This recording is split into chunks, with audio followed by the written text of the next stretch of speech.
అందరికీ నమస్కారం. విజయవాడ పేరు చెప్పగానే ఒక వైబ్రేషన్. రాధా, రంగా, నెహ్రూ, మురళి ఈ నలుగురు పేర్లు విజయవాడలో కొంతకాలం పాటు ఒక వైబ్రేషన్ సృష్టించాయనేది నిజం. అటు కాపులు ఇటు కమ్మ వర్గాల ప్రజల్లో విశేషమైన ఆదరణ ఉన్న ఈ నలుగురు నాయకులు కూడా ఈరోజు లేరు. వాళ్ళ వారసులు ఉన్నారు. వాళ్ళ వారసులు అంటే ఒక పక్క వంగవీటి రాధాకృష్ణ, ఒక పక్క దేవినేని అవినాష్. వంగవీటి రాధాకృష్ణ తెలుగుదేశం పార్టీలో, దేవినేని అవినాష్ వైసీపీ పార్టీలో. ఈ ఇద్దరు వ్యక్తుల యొక్క ఐడియాలజీ, భావస్వరూపాలు వేరువేరు. యాంటీ తెలుగుదేశం పార్టీలో 83లో తెలుగుదేశం పార్టీలో టికెట్ రాదని ఉద్దేశంతో కాంగ్రెస్ పార్టీలో చేరి 85లో రంగా విజయవాడ నుంచి ఎమ్మెల్యేగా గెలిచాడు కాంగ్రెస్ తరఫున. ఆ రోజు తెలుగుదేశం ప్రభుత్వం అధికారంలో ఉంది. అప్పటికే అడ్వాన్స్ అయిన నెహ్రూ 83లోనే టీడీపీలో చేరి కంకిపాడు నుంచి ఎమ్మెల్యేగా 83, 85 అయ్యారు.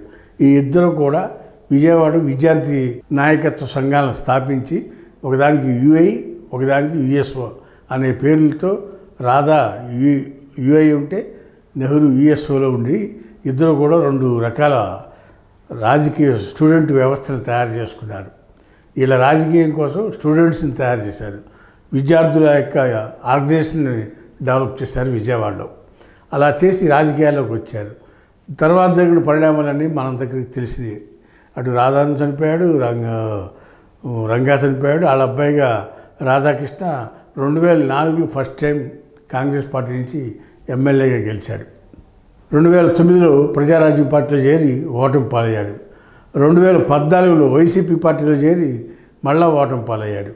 ఆ తర్వాత 2019 నాటికి రాజకీయ బాణి మార్చుకుని టీడీపీలో చేరారు. ఎవరు? రాధాకృష్ణ. చేరితే 2019 కంటెస్ట్ చేయకుండా పార్టీ కోసం పనిచేశాడు.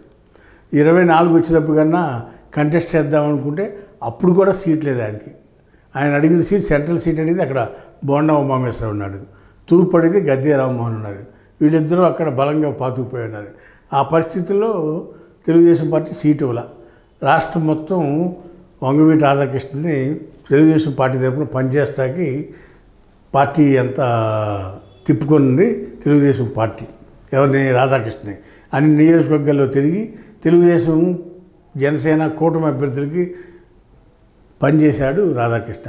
అయితే కూటమి అధికారంలోకి వచ్చింది, ఎలక్షన్స్ అయిపోయినాయి, కూటమి అధికారంలోకి వచ్చింది. ఆ రోజు నుంచి కూడా రాధాకృష్ణ గురించి పట్టించుకున్న వాళ్ళు లేరు. అయితే రాధా అభిమానులు విపరీతమైన ఉక్రోషం, కోపం వస్తుంది కూటమి నాయకుల మీద, చంద్రబాబు నాయుడు, లోకేష్ మీద. మరీ ముఖ్యంగా తెలుగుదేశం పార్టీలో ఉన్నాడు కాబట్టి వాళ్ళిద్దరి మీదే కోపం వస్తుంది. మా నాయకుడికి పదవి లేదు ఇంతవరకు అని.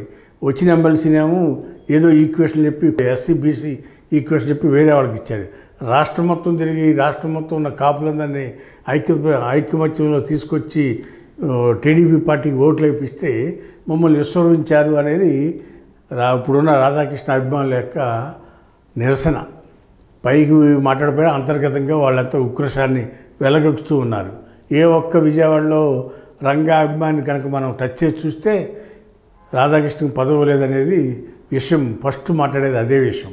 ఇలాంటి పరిస్థితులు తెలుగుదేశం పార్టీకి ఆ నోట ఈ నోట చంద్రబాబు నాయుడు పడితే చంద్రబాబు నాయుడు పర్సనల్గా పిలిపించుకుని నచ్చచెప్పి నీకు రాజ్యసభ కానీ ఎమ్మెల్సీ కానీ ఇస్తానని చెప్పడం జరిగింది. అయితే అప్పటి వరకు ఈ 2 ఏళ్ళకి కానీ వచ్చే పరిస్థితి లేదు. మొత్తం అంతా ఇప్పటికే దగ్గర 14-15 నెలలు అయిపోయింది. ఎప్పుడో 2 సంవత్సరాల తర్వాత వచ్చే ఎమ్మెల్సీ అయినా, 2 సంవత్సరాల తర్వాత వచ్చే ఎంపీ, రాజ్యసభ అయినా కానీ దానివల్ల అధికారం లేనప్పుడు రాజ్యసభ, ఎమ్మెల్సీ ఉండి ఉపయోగం ఉందనేది కార్యకర్తల వాదం కూడా. అయితే ఈ పరిస్థితిలో చంద్రబాబు నాయుడు గారు రాధాని తీసుకొచ్చి కాపు కార్పొరేషన్ చైర్మన్ చేసి కాపులకు విపరీతంగా రుణాలు కానీ ఇలాంటివి కానీ చేస్తే అందులో ఆ వర్గంలో అసంతృప్తిని చల్లార్చవచ్చు అనేది చంద్రబాబు ఆలోచన.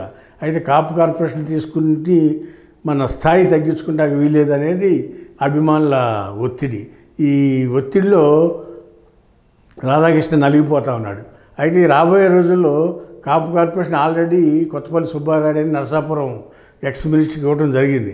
ఆయన ఆల్రెడీ పదవి చేపట్టుకోవడం ఒక 6 నెలలు అయిపోయింది. ఒకవేళ ఆయన రిజైన్ చేయించి ఈ పదవి ఇచ్చినా దీనివల్ల ఎంతవరకు మైలేజ్ వస్తుంది అనేది కార్యకర్తలు ఇష్టపడట్లా. కార్పొరేషన్ చైర్మన్ ఏంటి, ఇస్తే ఎమ్మెల్సీ లేదా రాజ్యసభ, అంతేగాని రెండో దానికి వద్దు అనేది కార్యకర్తలు గట్టిగా పట్టుబడుతున్నట్టుగా మనకు అందుతున్న సమాచారం. అయితే తెలుగుదేశం నాయకత్వం చంద్రబాబు నాయుడు గారు మనకున్న సమాచారం మేరకు రాధాకృష్ణని ఎమ్మెల్సీగా కానీ రాజ్యసభ కానీ పంపించాలనే ఆలోచనలో ఉన్నట్టుగా మనకు తెలుస్తూ ఉంది. రాబోయే రోజుల్లో రాధాకృష్ణకి న్యాయం జరుగుద్ది అనేది వాళ్ళు చెప్తా ఉన్నారు. ఇవాటి వరకు న్యాయం చేయలేదనేది రాధా అభిమానులు తీవ్రమైన నిరసన ఆగ్రహాలు వెలబుచ్చుతూ ఉన్నారు. మరి చంద్రబాబు నాయుడు ఏం చేస్తాడనేది వేచి చూడాలి. కారణం నిర్ణయిస్తుంది. రాధాకృష్ణకి ఎమ్మెల్సీ ఇస్తారా, రాజ్యసభ ఇస్తారా, అసలు ఇవ్వకుండానే కాలక్షేపం చేస్తారా అనేది కార్యకర్తలు ఆందోళన పడుతూ ఉన్నారు. ఆవేశాలు వెలబుచ్చుతూ ఉన్నారు. వేచి చూద్దాం రాజకీయాల్లో ఏం జరుగుతుందనేది. ఈరోజు మనం చెప్పినంత మాత్రాన అది జరుగుతుందని గ్యారంటీ లేదు. కాబట్టి వెయిట్ అండ్ సీ అనే ధోరణిలోనే ఫస్ట్ రాధాకృష్ణ పరిస్థితి ముందు నుయ్య వెనక గొయ్య అన్నట్టుగా ఈ సందిగ్ధ పరిస్థితిలో ఉన్నాడు. అటు పిలిచిన పార్టీ వైసీపీలోకి వెళ్దామంటే వెళ్ళలేని పరిస్థితి. వైసీపీని వ్యతిరేకించి టీడీపీలోకి వచ్చాం కాబట్టి మంచైనా చెడైనా టీడీపీలోనే తాడోపేడో తేల్చుకుందాం అనే పరిస్థితి రాధాకృష్ణ వర్గీయుల వాదంగా మాటగా తెలుస్తూ ఉంది. వేచి చూద్దాం. రాబోయే రోజుల్లో రాధాకి న్యాయం జరుగుద్దని రాధా అభిమానులంతా కూడా అనుకుంటా ఉన్నారనేది విషయం మనం తెలియపరుస్తూ ఉన్నాం. హాయ్ ఫ్రెండ్స్, మా ఫ్యూచర్ టుడే ఛానల్ చూస్తున్నందుకు చాలా థ్యాంక్స్. మరిన్ని లేటెస్ట్ వీడియోస్ కోసం వెంటనే సబ్స్క్రైబ్ చేయండి. అలాగే ఈ బెల్ని కూడా రింగ్ చేసేయండి. మా లేటెస్ట్ వీడియోస్ నోటిఫికేషన్స్ అన్నీ మీ మొబైల్లో వస్తాయి. మా వీడియోస్ మీకు నచ్చితే లైక్ చేయండి, షేర్ చేయండి, నచ్చకపోతే కామెంట్ చేయండి.